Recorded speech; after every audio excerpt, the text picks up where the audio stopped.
Survey எண் மற்றும் பட்டா விவரங்களை மொபைல் போன் மூலம் எளிதில் அறிவதற்கான வருவாய்த்துறை உருவாக்கி வரும் புதிய செயலி இந்த ஆண்டுக்குள் நடைமுறைக்கு வரும் என அமைச்சர் கே.எஸ்.ஆர். ராமச்சந்திரன் தெரிவித்துள்ளார்.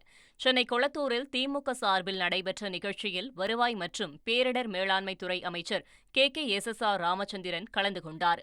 பின்னர் செய்தியாளர்களை சந்தித்த அவர், இதுவரை 16 லட்சம் பேருக்கு பட்டா வழங்கியிருப்பதாகவும், பட்டா உள்ளிட்ட விவரங்களை மக்கள் எளிதில் பெற புதிய செயலி இந்த ஆண்டிற்குள் நடைமுறைப்படுத்தப்படும் என்றும் தெரிவித்தார். இந்த ஆப் பொதுமக்களுக்கு எளிதா இருக்குன்னு நினைக்கிறேன். ஆப் ரெடி பண்றதுங்கிறது நம்மள மாதிரி படிச்சாளர்களுக்கு மட்டும் இல்ல, சாதாரண மக்கள் கூட அந்த ஆப் மூலமா பட்டா கேட்கணும். அவங்களுக்கு எந்த இடம் எங்க இருக்குங்கிறத அந்த ஆப்லயே தெரியக்கூடிய அளவிற்கு மிக எளிமையாக எல்லா காரியங்களையும் செய்ய இருக்கிறோம். ட்ரெண்ட ஃப்ரெண்ட் ஆக்கிக்கோங்க. 2.5 கோடிக்கும் அதிகமான தந்தி டிவியின் சப்ஸ்கிரைபர்ஸ் அண்ட் ஃபாலோவர்ஸ் குடும்பத்துல நீங்களும் இணையுங்க.